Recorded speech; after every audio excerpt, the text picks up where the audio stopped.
Welcome everybody.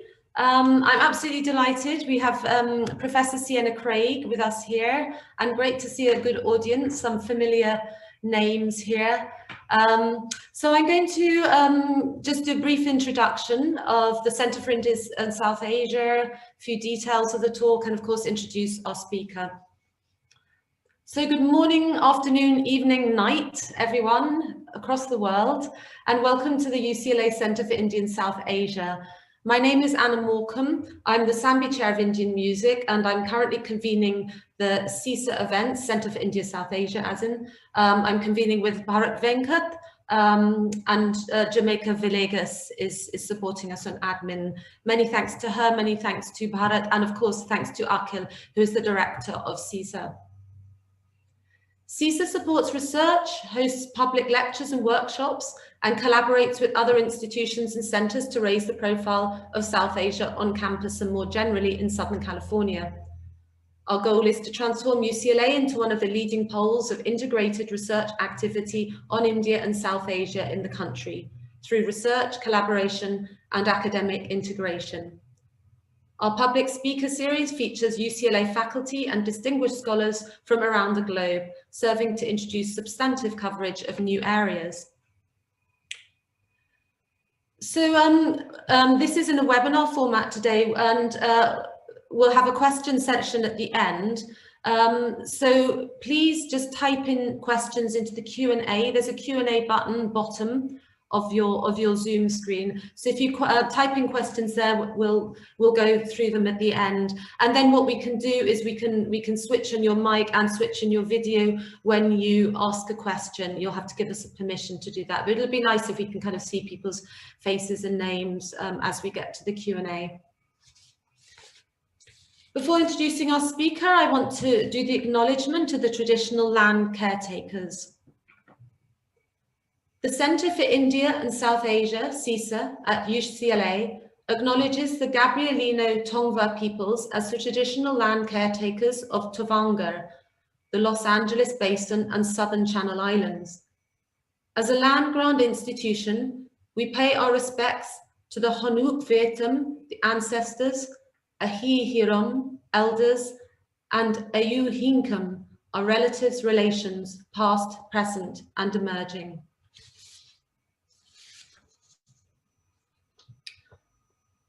Now, I'm delighted to introduce Professor Sienna Craig, and she's going to be giving a talk entitled Care and Belonging at the Ends of Kinship, Himalayan Lives Between Nepal and New York.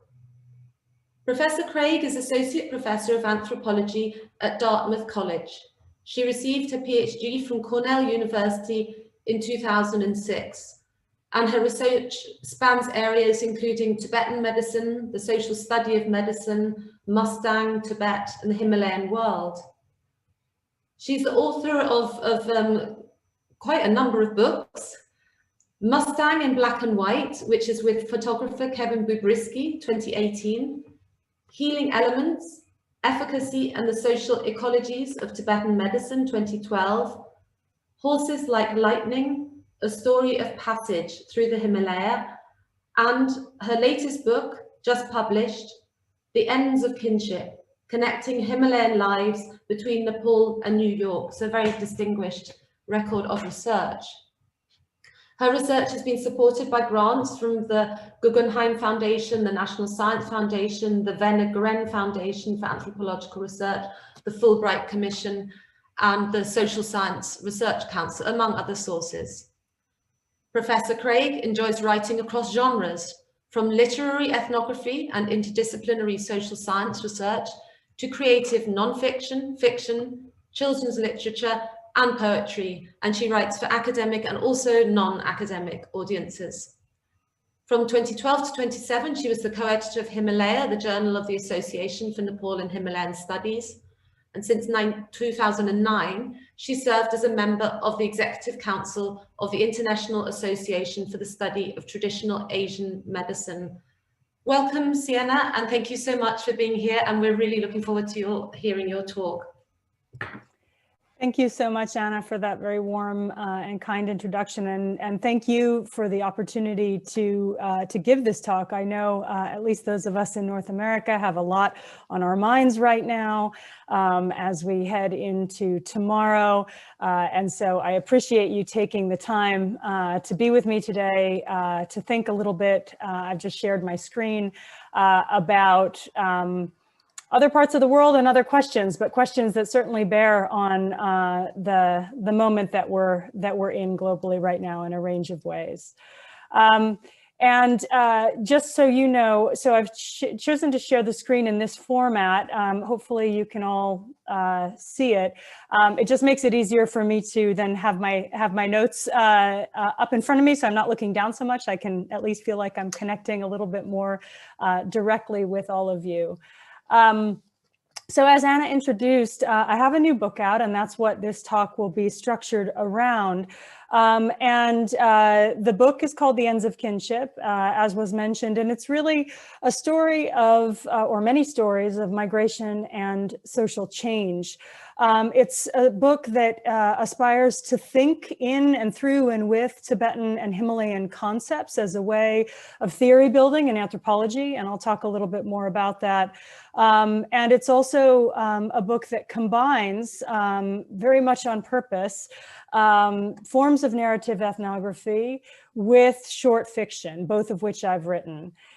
This book comes out of 27 years of learning and friendship and relationships with people from Mustang, Nepal, both in Nepal and in New York City and in a number of places in between.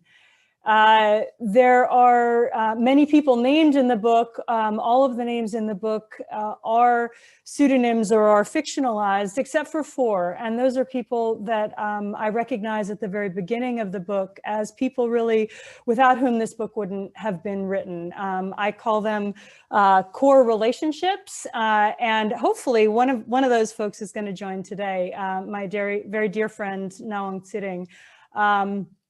But this raises also, I think, other interesting questions for an audience of anthropologists about, and scholars of South Asia, about authorship and about how we think about the co-creation of knowledge as scholars of this region. So those are some of the kinds of things that frame, hopefully, this discussion and certainly framed my writing of the book. The book itself comes out of many different discrete moments of research and different research agendas from work that I've done with biological anthropologist Cynthia Bell on the relationship between culturally Tibetan women's reproductive lives and reproductive histories in Mustang and human adaptation to culturally Tibetan people's adaptation to high altitude living. To work that I've done both on my own and with colleagues such as Jeff Childs on the relationship between education and educational institutions and outmigration.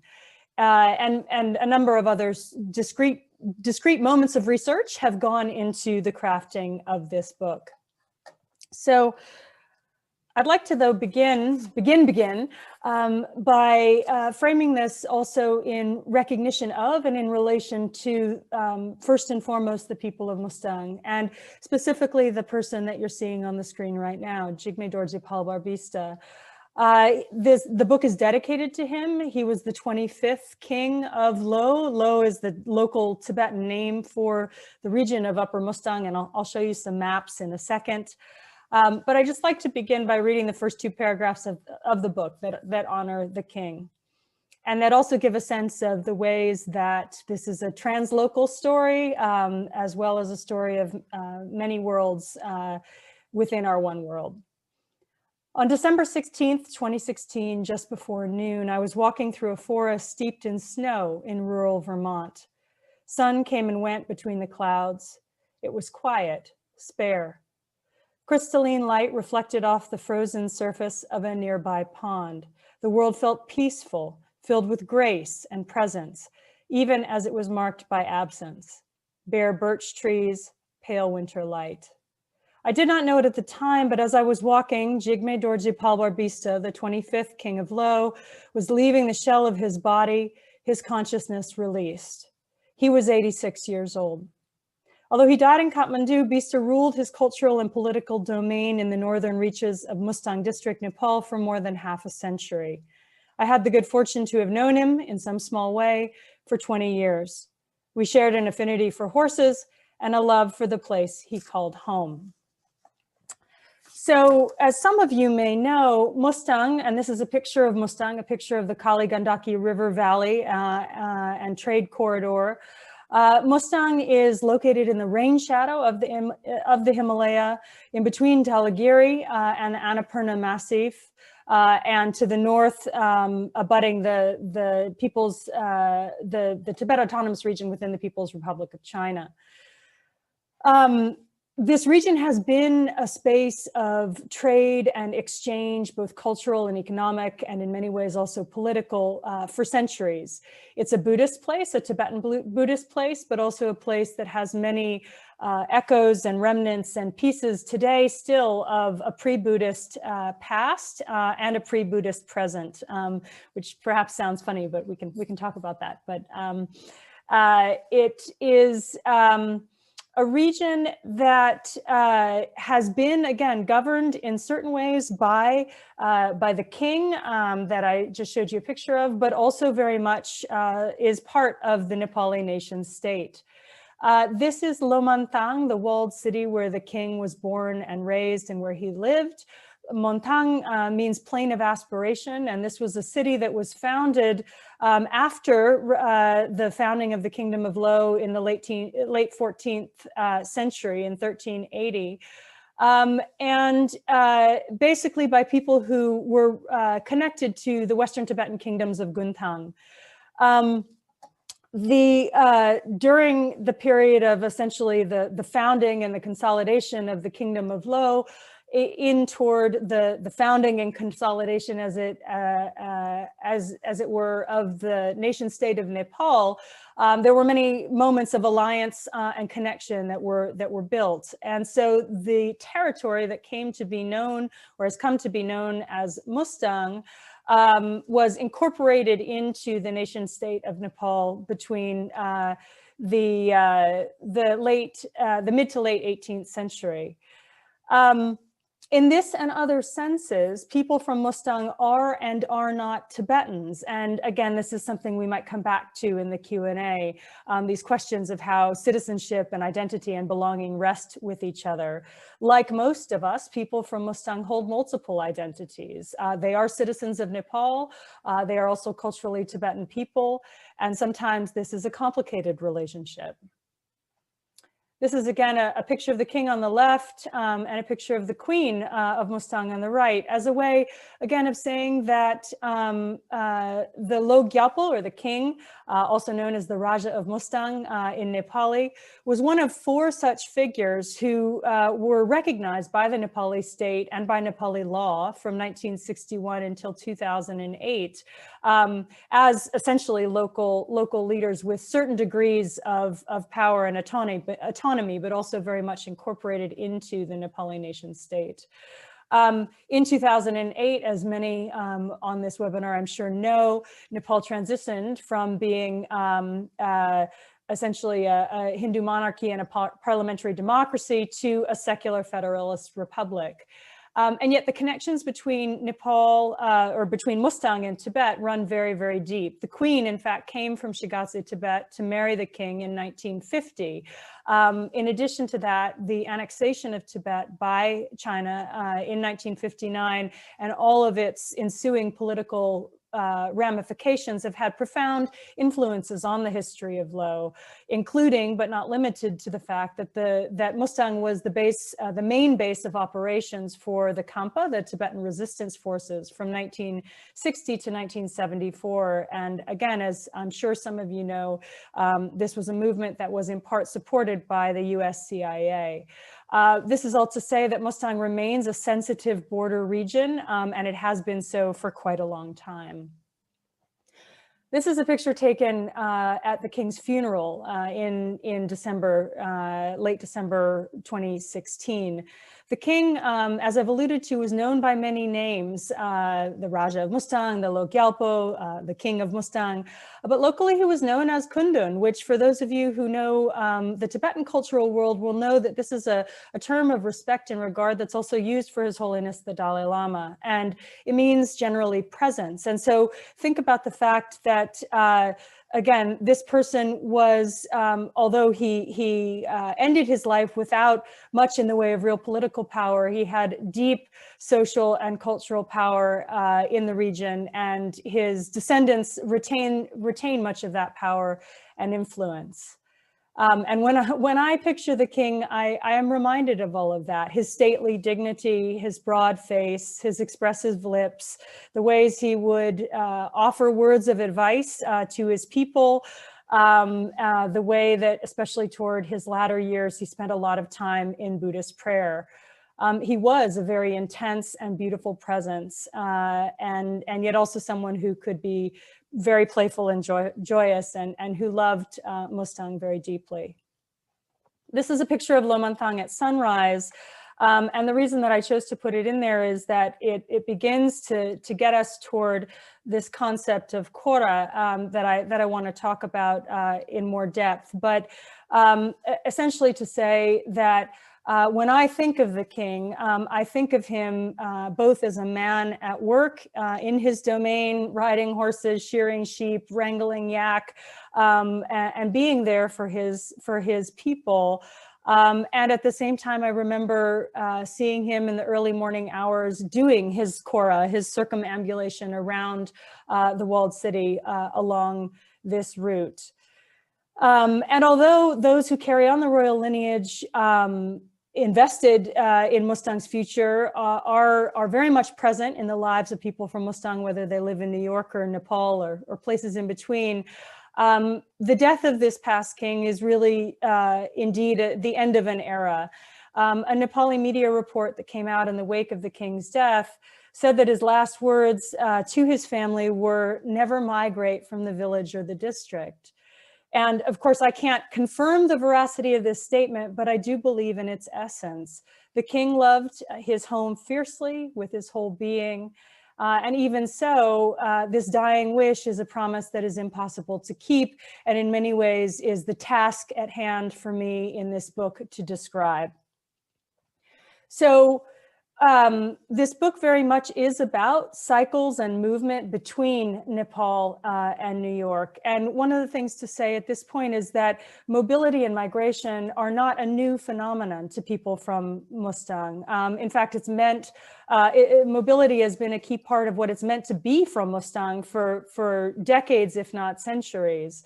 I say this as a way of thinking also about how we might challenge the ideas of remoteness. And this is work that I give a nod to my dear friend and colleague, Sarah Schneiderman, for the work that she's done on that topic in relation to the Himalaya, and also to people like Michael Hertzfeld, who have really tried to, in Hertzfeld's words, see the village in the world and the world in the village. That being said, the kinds of migrations that have occurred over the last 20 years between Mustang and New York have been quite different than other moments in its history. There have long been cycles of seasonal trade, animal husbandry, agricultural cycles that have determined the lives and the rhythms of the lives of people from Mustang. But since especially the 1980s, there's been a lot of movement between Mustang and urban cities in Nepal, as well as in North India and other parts of cosmopolitan South Asia. There's been wage labor migration as a income earning strategy, as a life cycle strategy to places like Korea and Japan.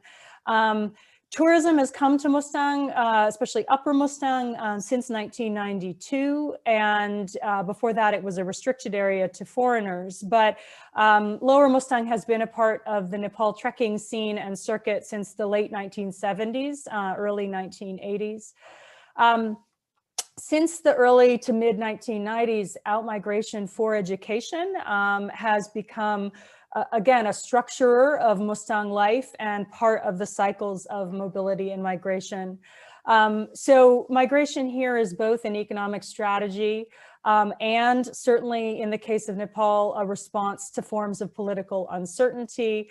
And more it's become a life cycle rite of passage. But when people started going to New York in the late 1990s, initially it was mostly men, mostly older married men, some of whom had spent the good part of the 80s or early 90s in places like Japan or Korea. And I think people went with the idea that this would be a somewhat temporary movement. And yet what has happened is not that at all. Now whole families have relocated to New York.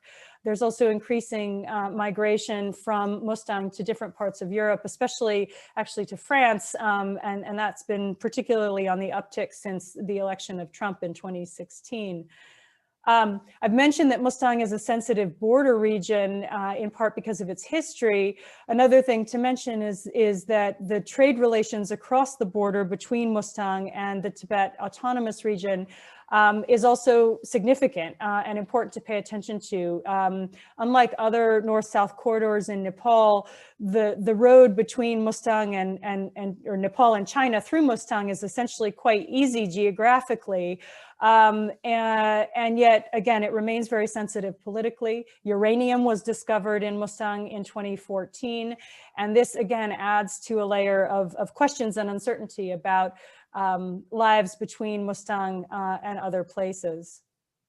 This is a picture of Jomsom, the district headquarters, or what was before 2017 and the reworking of rural municipalities, considered the district headquarters of Mustang. This is outside of a place I've spent a lot of time, the Dancing Yak Lodge.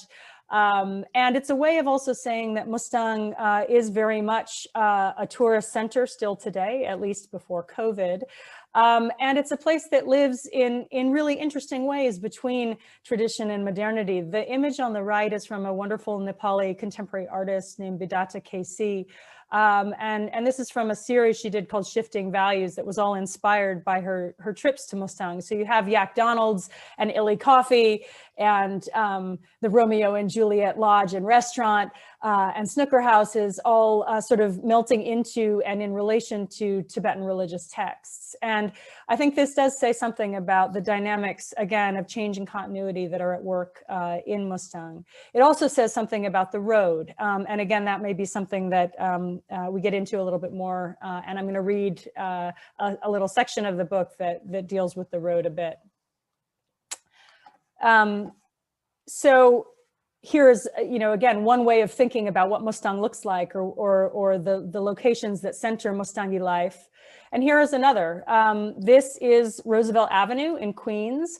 The 7 train, which is a subway train, but it's elevated in this part of Queens, runs above a long avenue in which Himalayan and Tibetan New York, here illustrated by Spicy Tibet, exists next to a Colombian bakery and a bodega run by someone from Pakistan, and many layers of diversity and many lives at work here. And one of the main points I'd like to make with these series of images really is that there's a dynamic at play of visibility and invisibility. That on the one hand, we have the highly visible depopulation of Himalayan highlands, including people from Mustang, and the relative invisibility of Himalayan New Yorkers in the sanctuary city and the metropolis that is New York.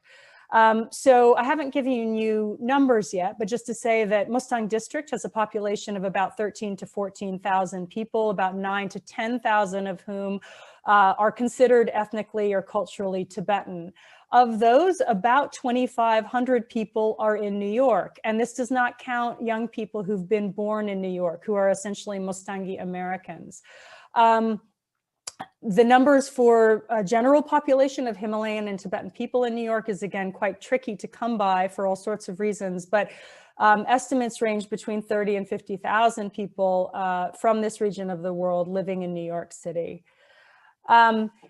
And another way of illustrating this is a slightly blurry image, but this was on the refrigerator of an Airbnb where I lived or I spent time for a while I was doing field work in New York. And I just love the graphic of sort of how Nepal and India and the Philippines and Tibet and, you know, all of these things sort of have their little location in relation to each other in a place like Jackson Heights. Jackson Heights is the most linguistically diverse zip code in the US, and perhaps one of the most, or not perhaps, definitely is one of the most diverse neighborhoods in the entire world. And yet at the same time, you can think about the fact that one of the local political representatives for Queens, Daniel Drum, as late as 2013, had no real idea that there was a large Himalayan population living in New York City. He was quoted as saying, "What Himalayan people?" You know, at some point in an event, when in fact his office was located around the corner from the Sherpa Gompa, the Sherpa monastery on 75th Street. So again, these dynamics of visibility and invisibility in relation to Tibetan and Himalayan and Mustangi identity in New York. These are two maps that appear in the book. The one on the left is of Mustang proper, and the one on the right is of essentially the language communities that exist in New York City, the Himalayan and Tibetan language communities that exist in New York. And just a couple of things to sort of pay attention to here. So Lo is this northern part of Mustang district. Underneath that is Baragaon. And below that is an area called Panchgaon, where folks who are known as Takali, ethnically Takali people, historically have lived. Most people from Mustang live in Brooklyn or Queens, although again, this is a moving target. People are starting to buy houses in the Bronx and in Jersey City, but for the most part, they're in Brooklyn and Queens. But one interesting thing I just like to draw your attention to, and I know that these are fuzzy images, but just sort of pay attention to the circles. One of the things that has happened in New York, and it's a really interesting phenomenon, is a real direct illustration of this concept of translocality. So translocal connections as opposed to this sort of more general idea of a transnational sphere. So this is an image of Mustang, and you see that in the light blue is Lo, and the language is the language Loke, a variant of Tibetan that's spoken there. It is on the top, the northernmost part of the map of Mustang. It's also the northernmost sort of mapped space of where people from this region live in New York City. The darker purplish blue is indicative of the variant of Tibetan language and culture from the Baragaon region, just below that. And within that, this red circle is a third language group called Seke, from an area called the Shoyul, which is a sort of section of the center of Mustang district. And that same linguistic and cultural relationship is mirrored in Brooklyn. So what to make of this, you know, I'm not sure, but I think it's something that's really interesting to point out. And it is something that people from Mustang themselves in New York talk about, like, look, we're recreating our relationships in relation to each other. And this is also, I think, a way of pointing to the fact that to be a translocal community is not necessarily the same thing as to hold a transnational identity. And again, that may be something worth talking about a little bit more in the Q&A. So I'd like to just draw your attention to two Tibetan terms. The first is on top here is Korwa, and the second below that is Kora. So Kora is this act of circumambulation. It's what you do around a sacred space, like the stupas at Bodhnath or Swayambhunath in Kathmandu. Korwa refers to the paths of birth, aging, sickness, death, and rebirth through which we as sentient beings move.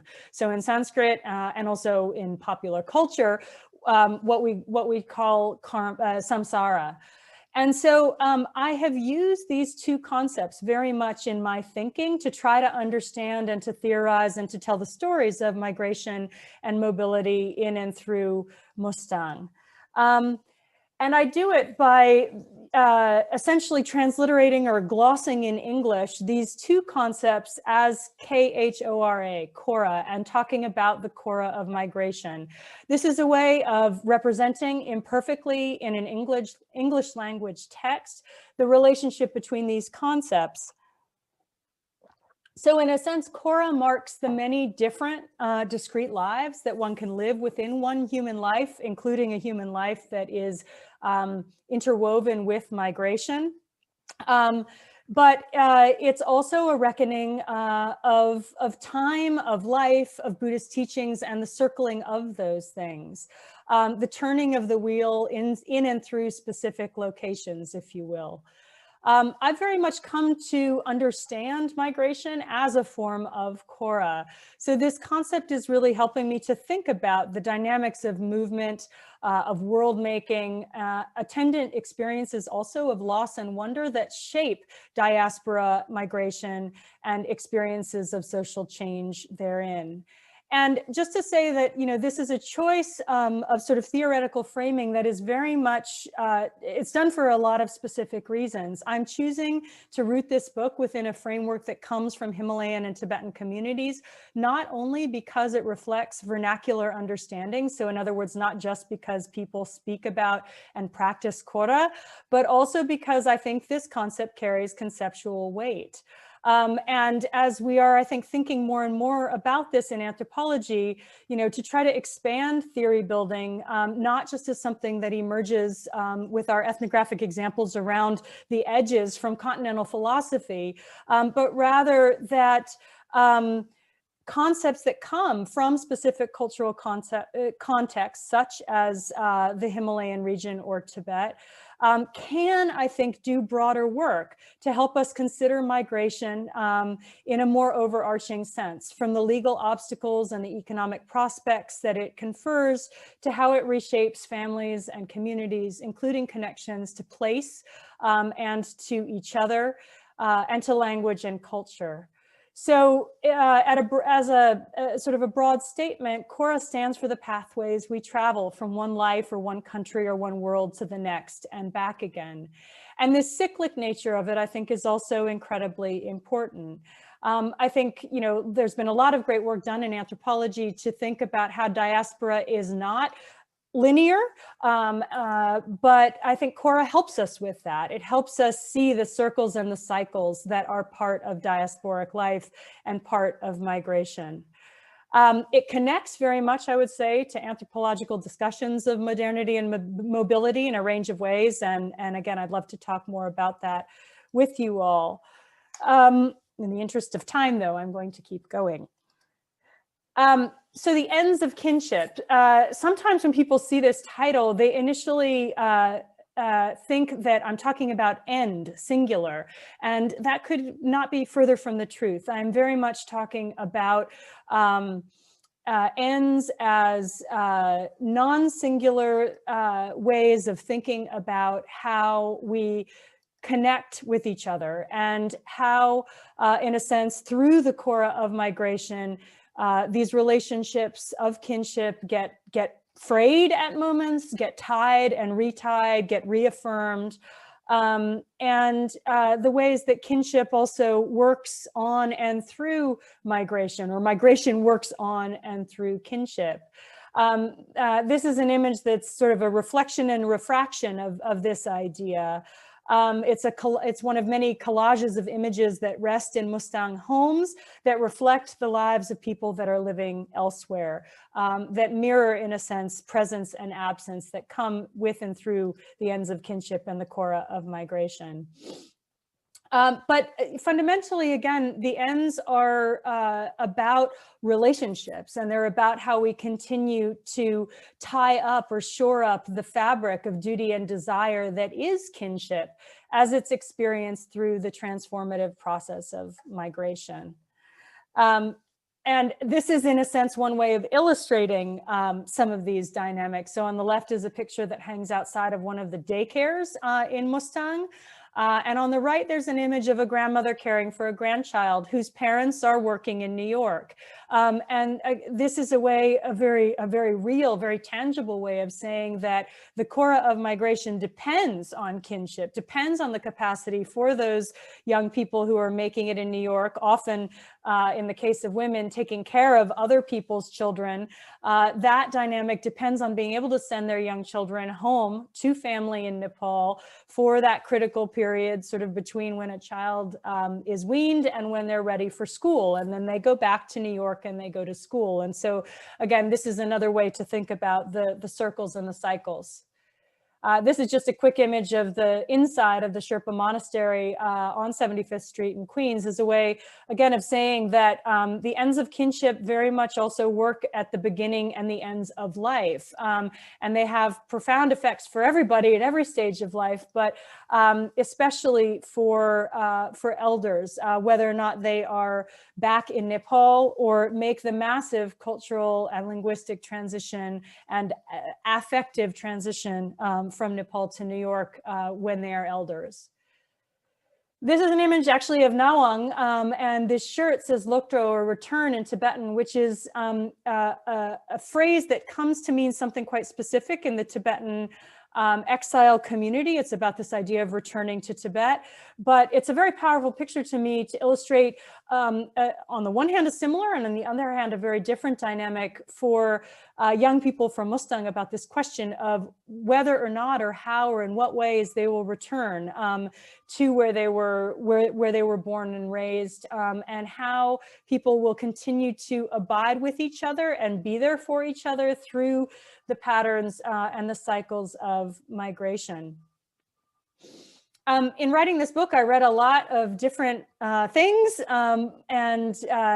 but I do want to call attention to the ways that I have relied in my own thinking and writing on literature, as much as social theory, contemporary anthropology, and related fields. I feel as if I have been guided in many ways, both as a writer and as an anthropologist, by the works of people like Tsiringwang Modompa, a wonderful poet and essayist, or people like Teju Cole, writing between North America, Nigeria, and everywhere in between, to try to make sense of and do justice to the stories at the core of this book.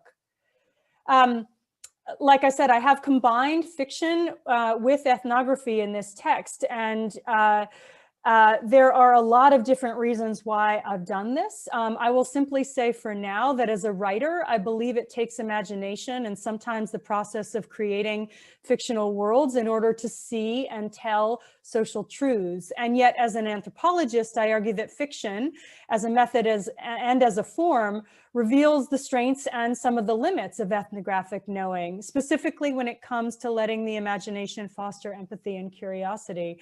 But I see these two things as very much illuminating each other.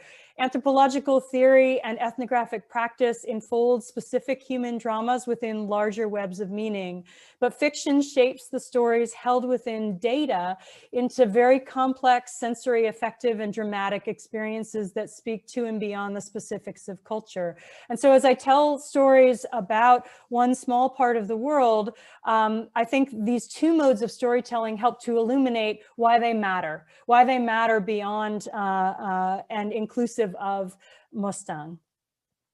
The book cycles between birth, death, and transformation. So there's a section on pregnancy and childbirth, a section on education, one on subsistence, what I call subsistence and strategy, a section on relationships, and this includes marriage and all of its attendant dynamics around kinship, a section about land and lineage and the ways that people are honoring place and space. And then finally, a section on loss and transformation, which includes a real attention to issues of death, but also dynamics around aging and how people are navigating the consequences of migration for those, especially at the beginnings and the ends of life.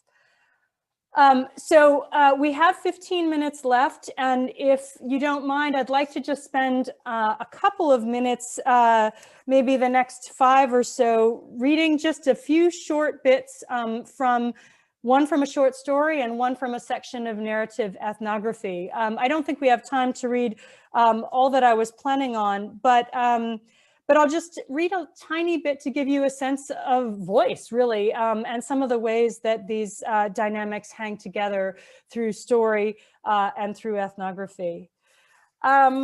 Let's see. So I'm going to just read a little bit from a short story called Letters from Mother, and it's a story from the section on education.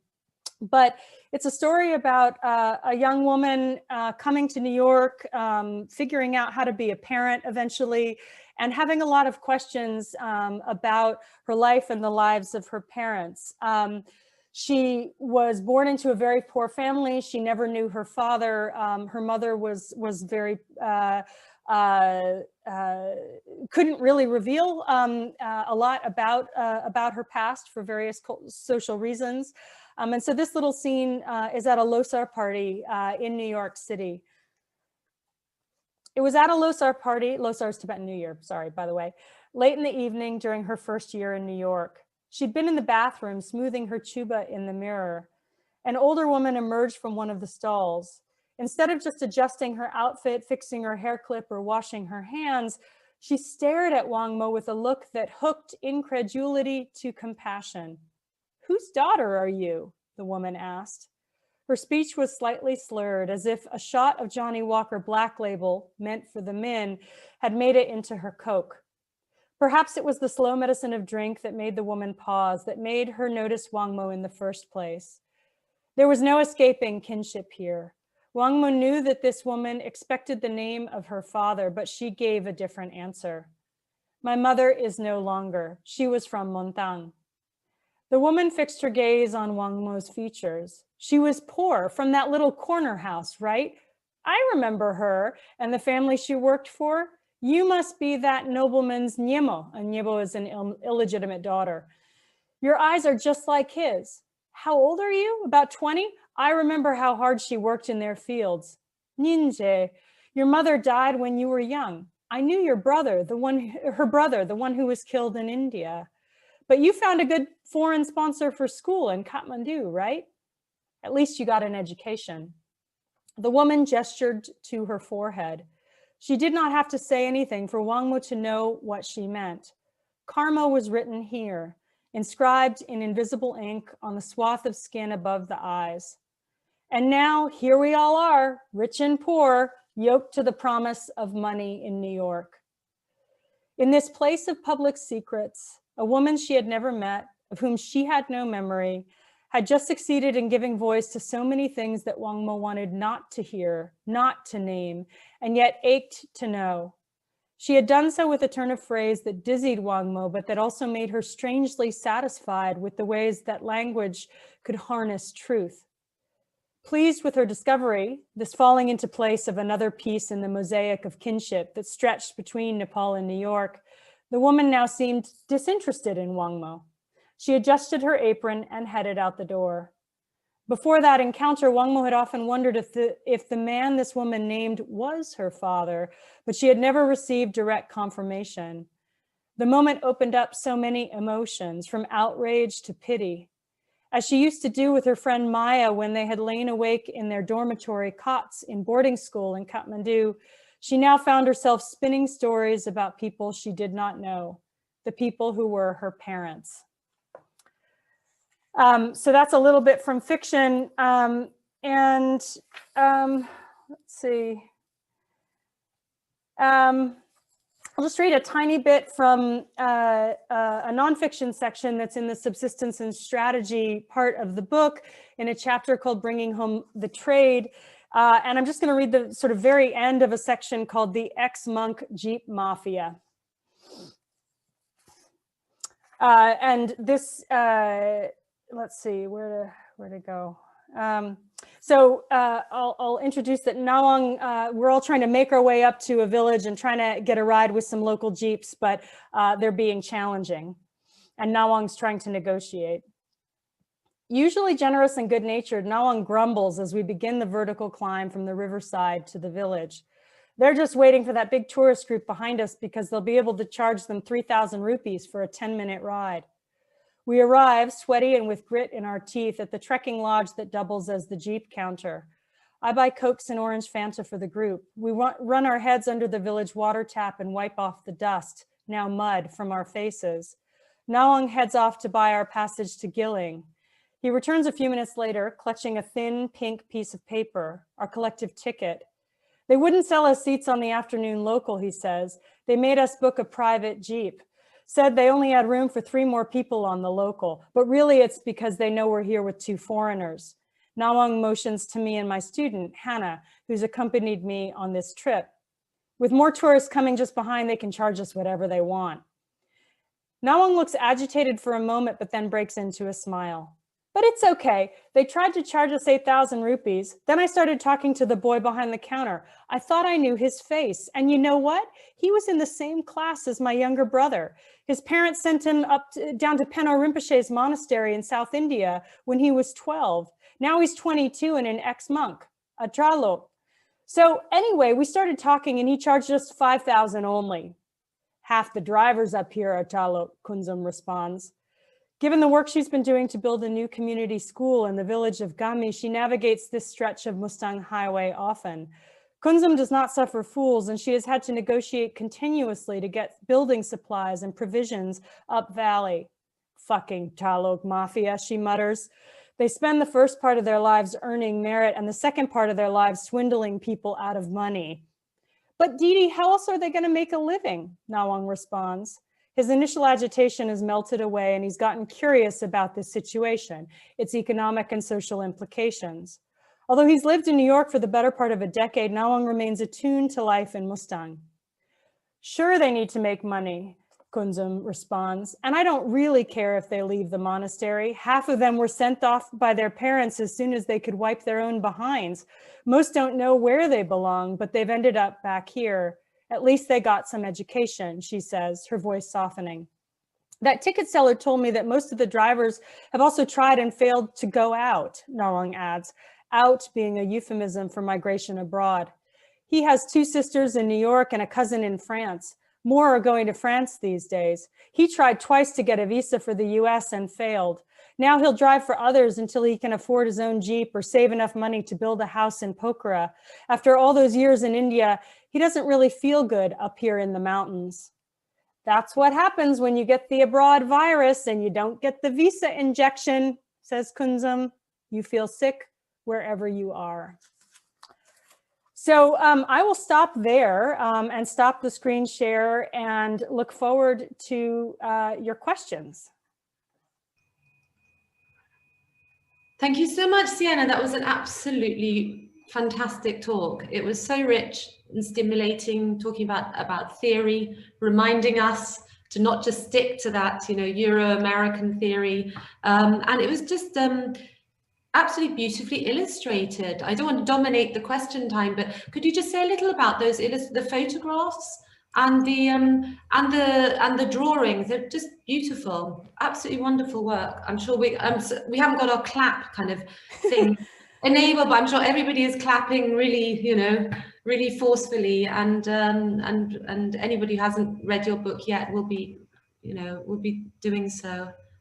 Sure. I will just say that, so this is another one of Bidata KC's images here. The book has line drawings by Tenzin Norbu. He's also the one who did the cover image. So this one. And some of the photographs are mine, but some of the other ones are Thomas Kelly and also my stepfather, Macduff Everton. So a mix of different people, but I'm very grateful to all the artists who've participated in sharing their work. So thanks for mentioning that. Absolutely beautiful. Okay, so we have a question from Nancy Levine. So let me, Nancy, if you allow me, I will unmute you. Hold on, can I do that? Can you, or maybe Jamaica, do you have to do that? Can you unmute Nancy? Okay. I think I unmuted myself. Yeah. Please, go ahead. Okay, so do you want me to read the question that I posted? You could read or just speak your question and feel free to, push on your video if you Okay, so it's gone all weird. Oh, it's let's see. Okay, so now I've lost things. Well, see Nancy, Sienna I can anymore. see your question. So, Okay. so Nancy's asking some great questions. One about the sources of information about fictional characters profiled in the book, notably Jigme and Yuto.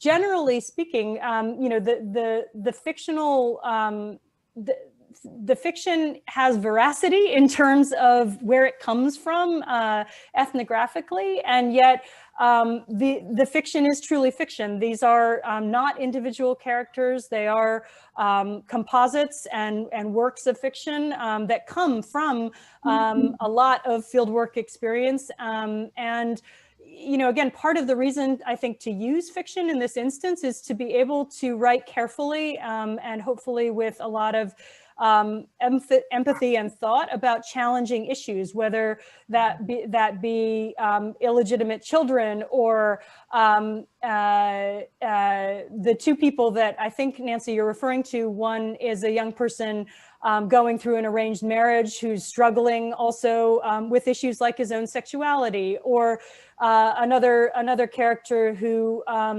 is challenged by different forms of mental illness. These are things that people have experienced, have shared about, have talked about, but to write about them in an ethnographic sense in a small community like Mustang, I think I felt much more comfortable thinking about those issues and writing about them in and through fiction than I did by writing about them in a more strictly ethnographic sense. So is that sort of, Nancy, does that speak to your question? Yeah, let me unmute myself again. Okay, start my video. Am I unmuted? And I see you, yeah. So you can hear me also. Hi. So yeah, so these are composite individuals, and you're saying that you're doing it to protect the identity of people? I'm saying that it's a way of talking about issues that, especially for the younger generation of people from Mustang, for whom I've, in a deep sense, principally written this book, issues that they're struggling with, that they care about, that they know about, but that to sort of do that in a way that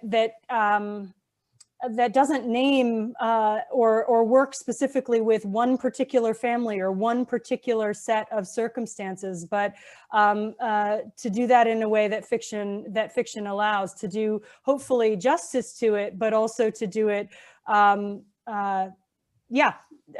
somewhat differently than I would have or would perhaps would not have done in straight up ethnography.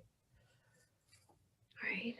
Yeah, so it's very different from a standard ethnographic vignette, which focuses on one real person whose name may be hidden, but whose identity would be available to people who can now read English. Yep. And the second question is Mustang, Manang, and the Sherpa region are the three regions that have the largest, as I understand it, outmigration. Mm-hmm. And what do you think the motivations were? How did it happen? It happened early, and it happened in terms of very large numbers. It's a great question, Nancy, and I think that there are a lot of ways to answer it. I mean, on the one hand, I think part of this is about economic drivers and economic opportunity. Part of this is a cascade effect from the outmigration that occurs for education and people, leaving a village context in many cases when they're definitely pre-teen, sometimes a lot younger, growing up in urban centers like Kathmandu or Pokhara, and seeing that opportunities for being themselves and for discovering even what that means, as well as a lot of family pressure to go abroad, are at work. So, I mean, it's economic, but it's also affective and social. And you know, part of how migration works is that once you have a critical mass somewhere that can help support, whether there are active or actual members of a family or kin network or not, but once you have enough people there to help you when you land, that again continues to sustain and increase the capacity to move. Yeah, I think there are a lot of other reasons why people have chosen to move, but those are two of the main ones: economic and responses to political and social uncertainty, and then also this sort of push to have the experience of migration and to have the experience of going abroad. Okay, next we have a few questions. We have Akhil Gupta has a question, then Olivier Chiron, and then Isabelle Oriondossi. So Akhil, let's go with you, and then two of our other attendees.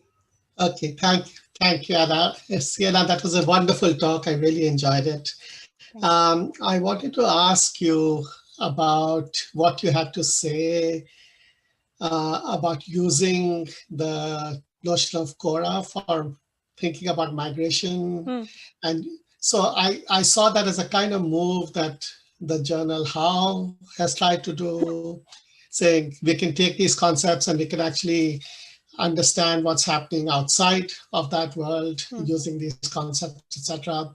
And I'm sure I have to read the book to figure out how you've done it. But if you could just briefly kind of give us some sense of how you managed to do it, and like how is it that you can take this concept and rethink or reimagine the way in which we've been thinking about migration, for example? So thank you for that question, Akhil. I really appreciate it. I'll give you sort of two ways or two examples. And one is to say that this comes actually from, you know, the fun, but also quite familiar work of reading and rereading field notes and trying to understand and sort of center how both of these concepts, Kora and Korwa, continue to come up as my interlocutors were talking about the experiences they were having of migration. And so it continued to be, I don't even know if it's right to call it a metaphor, but you know, a way that they were getting at something that, again, privileges the encircling nature of mobility. That certainly is there in you know, the transnationalism literature, the globalization literature, but that also does so coupling with this idea of walking or abiding in Kora together, so either in family units or as smaller communities, and then linking this to the idea of that this really is what it means to be human, and that's the Korwa part that I think is different than, or adds another kind of layer, if you will, of muscle memory to some of the ways we think about these concepts of globalization, transnationalism, and worlding, that I did find useful, or that seemed to be less fully cerebral, and also about the embodied experiences of movement that otherwise seemed, if not missing, then just sort of on the edges of some of the other ways that anthropologists talk about these concepts. Thank you. Okay, Olivier Chiron, Jamaica, can you let Olivier, I think Olivier, you may have to give us permission to unmute you.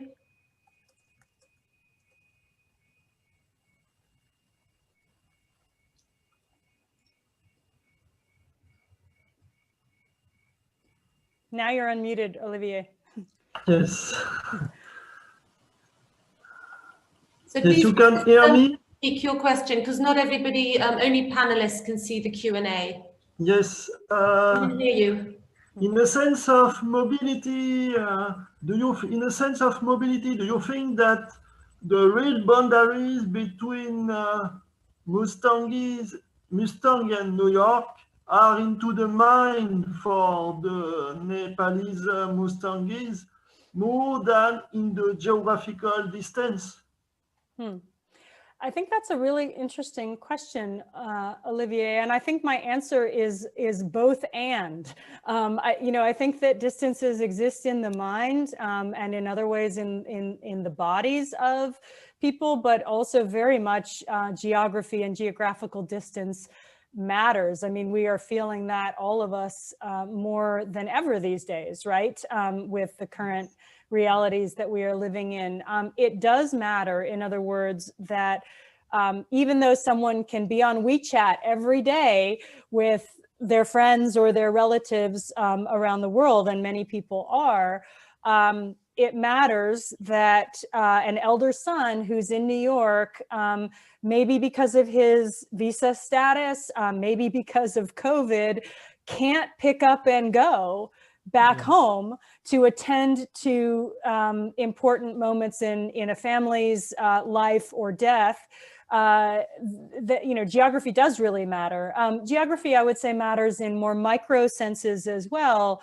One of the things I talk about in the book is how there are different ways that people make a living, right? And some of those ways include going actually to what gets called living in sort of local parlance, but is a live-in arrangement. So let's say you're working in a restaurant somewhere else, or you live with a family and nanny for them all week, and then you come back for one day and a night to your family in New York on the weekends. Those even micro geographies, I think, still matter in how people feel connected or disconnected with each other. Okay, thank you. Thank you very much. So question from Isabel Mendozi.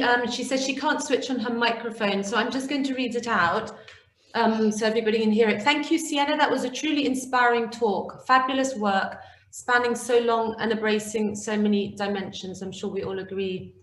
Have you had a chance to share the book or its project, especially the fact that you mix ethnography and fiction, with your Mustangi friends in New York, Mustang, and other migration places? What has their feedback been? How do they see the value of seeing their stories told in this way? Thank you so much, Isabel, for that question. Yes, I have done a fair amount of pre-publication reading, circulation, back translation, conversation with people both in New York and in Nepal.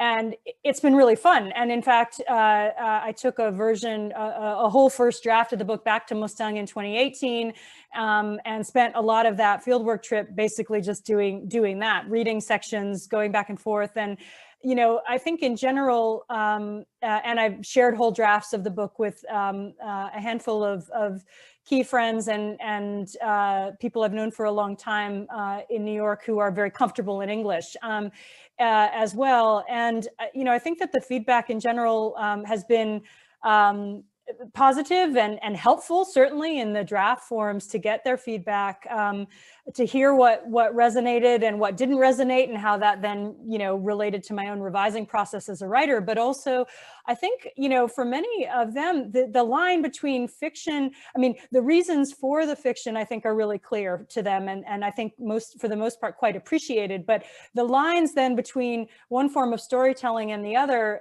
when the goal is actually to tell the story, it was something that generally people liked or didn't pay that much attention to. They were more like paying attention to the story itself as a narrative that had some different forms of truth to it that they could recognize, or that they could recognize people in a sense in. And I think that I very much wanted to write this book in a way that would also be not jargon laden, that would privilege the stories, again, very much for an audience of, a broad audience, but also deeply including those from Mustang and other Himalayan regions who are, first generation Americans or living in other parts of the world who have access to reading it in this form and in this way.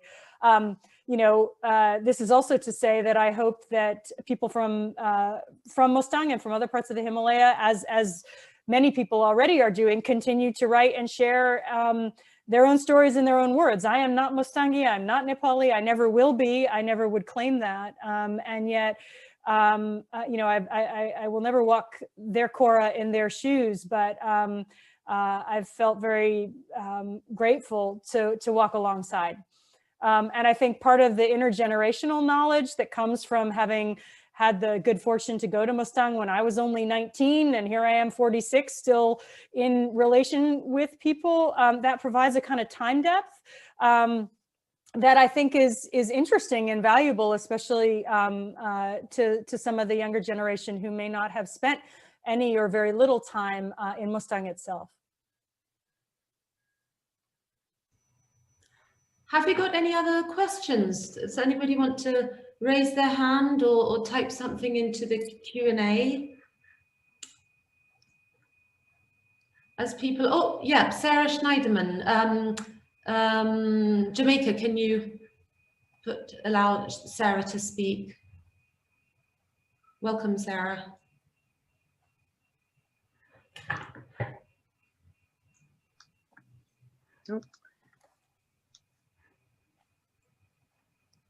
Oh, you're still muted. You're muted, Sarah. Yeah, hi there. So nice to see you and have a chance to listen to this talk. And thank you, everyone at UCLA, for making it possible for all of us to join. Sienna, there's lots of things I'd like to ask, but the one I have now sort of follows from Akhil's question, actually, which is, in hearing you talk about Kora, of course, I'm thinking about circularity, but the title of the book, The Ends of Kinship, sounds very finite. And you explained that, I think, quite well in the presentation, the way in which you're kind of working between these ideas about the connections, the circularities between ends and beginnings. But I guess I'm wondering if there's also a way that people express that idea of the ends of kinship in, Mustangi or Nepali, and how that concept, sort of works into your repertoire of concepts, because in English, I think it has that sense of finality, which in some way I think you want to convey, right? It's things have changed in such a way that it is the end of kinship as right, as we knew it, or as it was known. Of course, that gives way to something else, but I guess kinship isn't really over, is it? And so I'm just kind of curious how that works a bit more. That's a great question, Sarah, and thank you so much for it. The ends of kinship as a phrase is not one, is one that originated in English. I'll say that, like it came to me. It's not one that has directly come like Kora, sort of from re-listening and rethinking and going over the things that people from Mustang have said. But I think part of where it comes from, sort of thinking vernacularly, is about, in Nepali, eta anuta, like that here, the here and there of life, and the ways that both spaces are being talked about or discussed. And sometimes it's also come from comments like, I have 3 children, and the oldest one and the youngest one have never lived together, but they know each other on Facebook, right? And sort of those ways that people are trying to show that they're shoring up or tying together forms of meaningful family and kin connection. But also, I think, ends are not the end. And yet, of course, there's, a thread that runs through this that's about loss. And that's about, in some cases, forms of nostalgia or questions about the future. One phrase that comes to mind that is more end-like than ends-like is kirongba kitongba, this idea that Mustang is either going to be populated by lowland Nepalis or it will be empty. And it's this interesting sort of hybrid, Nepali Tibetan phrase as well. And so that, I think, is one of those phrases that came to stick with me when I was trying to also, again, make sense of that loss, and at the same time, all the work, and all the real attention that goes into people's everyday lives to maintaining connections. So, you know, ends with plural can bespeak physical distance, you know, points on a map, even as it signals shifts in time, you know, this happened and then, you know, this ended and then this started. Points of also initiation and completion, which is, again, more connected to the Cora idea, sort of like when someone is at a particular life stage and how they are there for their family or their kin networks or not, and how that changes over time.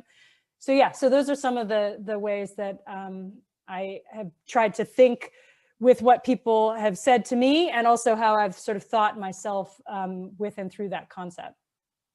Thanks a lot. Thanks for being here. And Steve Epstein has a question. Jamaica, can you enable Steve to speak? Hello. Hi, Sienna. Hi, Steve. Oh.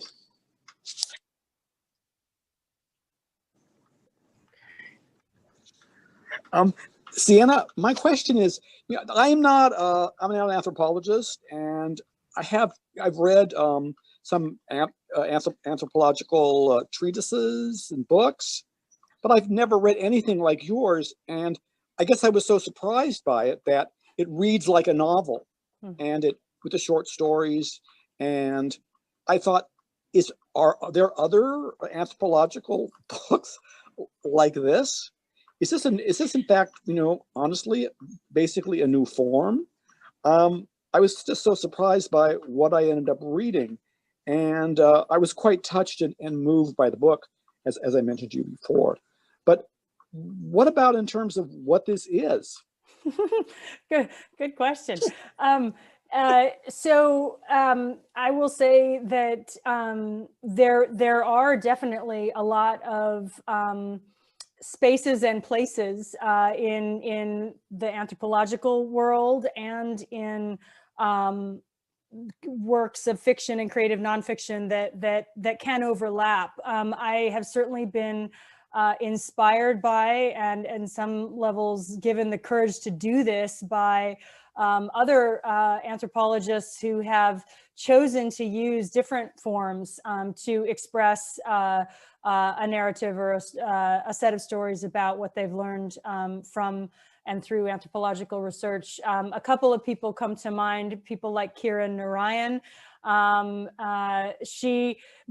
I would say and Ruth Behar is another one. So there are people in the discipline, I guess is a rambling way to say. There are other people in anthropology who are doing work to try to think around and across and through genres. To my knowledge, the only other book that I know of that combines directly some form of short fiction with some form of narrative ethnography is Kristen Godsey's Lost in Transition, which is a book about Romania, actually, and sort of post-Soviet Romania. But she's also someone who, you know, writes a lot about, she writes for a broad audience and writes in different registers for different audiences. But I do think there's a growing group of people in the discipline who are interested in this sort of work. There's also, you know, I've been very inspired by a lot of anthropologists who are also poets and who are, sorry, the bad rhyme, not afraid to show it, you know, and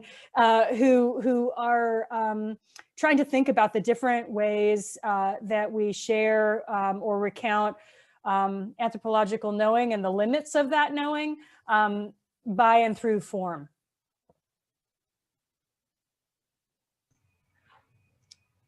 Thank you. And I'd actually just add, I've just been reading an incredible book called Tawaiifnama by a filmmaker who has written a book. She started making films about female performers in India, very marginalized, stigmatized groups. And she clearly just got totally, you know, sucked, extremely attached. And she has written this 600-page book where people are fiction, like people are sort of live characters. It's like reading a novel. It's incredible.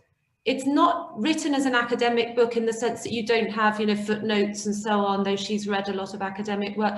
But I was, I mean, yeah, I'd never read anything like it. So And I think especially another marginal community, I mean, due to stigma there, not just numbers, but it's incredibly vibrant. But it's not just, it's fiction, but like yours, extremely grounded in vast amounts of empirical, immersive work. You know, the real work of integrity and rigor as well. So it's not just sort of fictionalizing off on some kind of fancy. So and there was someone in I lost it, but someone mentioned Zora Neale Hurston in the Q&A, and absolutely, you know, that's Zora Neale Hurston's work sort of is perhaps the earliest example of this kind of work in anthropology and in fiction. And Anna, to your point too, working in and through different forms of social marginalization. So yeah, I spent actually a fair amount of time rereading a lot of Hurston as I was trying to think about writing this text. Right, we have another question from Broughton Coburn, Jamaica. Can you enable Broughton?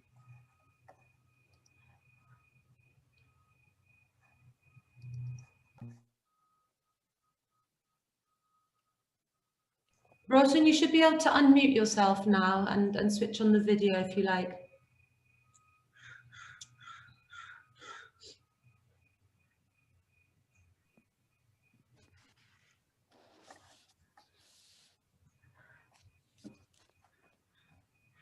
Hi, can you hear me? Yep. Hi, Brat. Oh, hi, Sienna. I'm not sure. I actually meant to ask a question. I might have hit a button, but if it's all right, I'd love to ask a really quick question. Sure, please. First off, great book. Have your book. It's beautiful. Very nice talk. I'm aware that not only in the Mustang community, but the Himalayan community, that rotating credit has really generated a tremendous amount of capital and given many people in that community, in the diaspora community, a economic boost. Can you talk about rotating credit at all in Queens? Sure. So yes, absolutely. The Dukor or Dukuti system is one of the many ways that, hey, now I can see you. One of the many ways or many social and economic institutions that people from Mustang and other parts of the Nepal Himalaya have carried with them on and through the Kora of migration to great effects, really. So essentially, it's a method for, as Brat described,